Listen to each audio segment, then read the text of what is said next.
A gente recebe aqui o Marcos Rezende, né, nosso médico veterinário, colunista do Agromanhã, que hoje ele vai falar justamente sobre a questão da gripe aviária de alta patogenicidade. É um termo complicado, difícil, mas a gente sabe que isso tem causado muitas preocupações. A gente sabe que existe nos territórios da Polônia, em Taiwan, no Chile, né? Temos aí a Europa, a Ásia, a América do Sul em alerta em relação a isso, né, Marcos? Bom dia novamente. Muito bom dia, Marcos. Bom dia, Lilian. Bom dia, Pedro. Muito feliz já de antemão de ver o Rafael Correia aqui, colega meu de Faculdade de República, falando sobre esse mesmo tema no Terra Viva, viu, Lilian? Que bacana, viu? Mas realmente isso é muito preocupante, viu, Lilian e Pedro? Porque é uma doença de alta patogenicidade e que pode causar grande prejuízo se a gente não tomar as medidas necessárias. Exatamente, e por isso a gente chamou você, Marcos, porque a gente precisa da sua ajuda para explicar para o pessoal de casa cada vez mais que o Brasil mantém aí seu status sanitário. A gente sabe que essa doença, apesar de perto, ela está longe da gente, mas é por conta desse cuidado. E a gente sabe que a BPA recentemente soltou até um alerta falando para as pessoas até tomarem cuidado, inclusive aquele momento de quarentena, que quando você visita uma granja, espera um pouquinho e depois você pode visitar novamente. Isso também foi indicado que fosse retirado, para que todas as medidas fossem tomadas aí, para que nada acontecesse, nada de grave em relação à questão sanitária das granjas. E a gripe aviária, né, é uma doença muito comum da avicultura, né, e frequentemente em muitos países. Qual o motivo dessa variante que tem preocupado tanto, Marcos? Pedro, a variante, o vírus ele muta, tá? Ele vai mutar constantemente e particularmente os vírus influenza, eles têm uma capacidade de adaptação, de mutação muito grande. Então, a gente sempre vai estar brigando, Pedro, com novas variantes do vírus. Agora, a gente está, se eu não me engano, H5 e H7, né, que são variantes de alta patogenicidade, que causam, digamos assim, sinais clínicos muito contundentes nos animais e, caracteristicamente, a doença, os influenza vírus, eles se alastram muito rapidamente. Então, essas medidas, elas são fundamentais, Pedro, porque o vírus ele vai mutar. E o que a gente tem que fazer? A gente tem que evitar, ou seja, usar medidas que evitem o ser humano, particularmente ele que trabalha com aves, ele ser um fômite, ou seja, ele ser um agente que vai levar esse vírus de uma granja para outra. Por isso, Pedro, a importância do rigor, no caso do rigor sanitário com as instalações. Tela, visitação, banho antes, banho depois, propé, macacão, tudo isso que algumas pessoas enxergam como exagero, agora começam a entender como necessário, você pode ter certeza, viu, Pedro e Lília?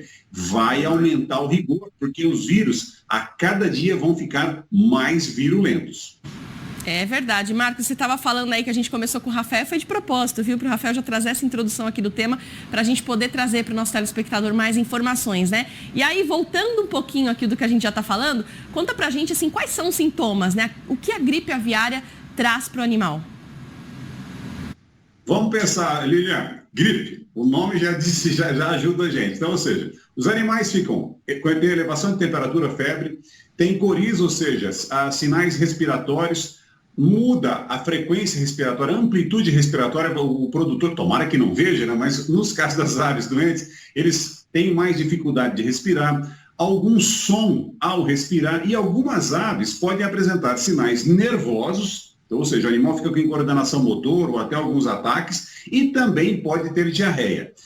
Esses dois últimos, Lilian, só em casos muito específicos, mas pode acontecer. Em geral, uma influenza, uma gripe aviária, o produtor vai observar com som ao animal respirar, uma mudança na amplitude respiratória e, eventualmente, alguma coriza. Esses são os principais sinais.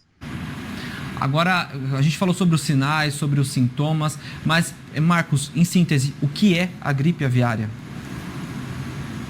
É a gripe do frango.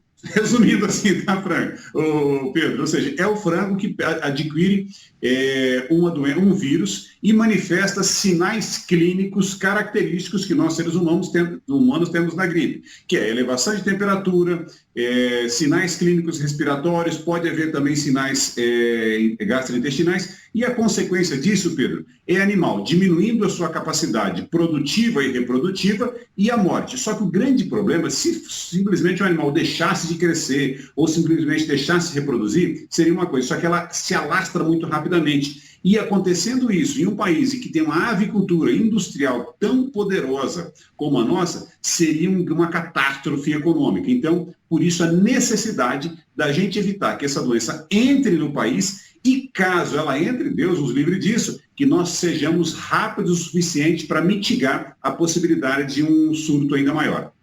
É verdade, isso que eu queria te perguntar, inclusive, porque a gente vê tanta notícia, né, e fala, puxa, ainda bem que no Brasil a gente não tem. Por que, Marcos? É natureza mesmo ou é porque aqui a gente está fazendo o trabalho certo, hein?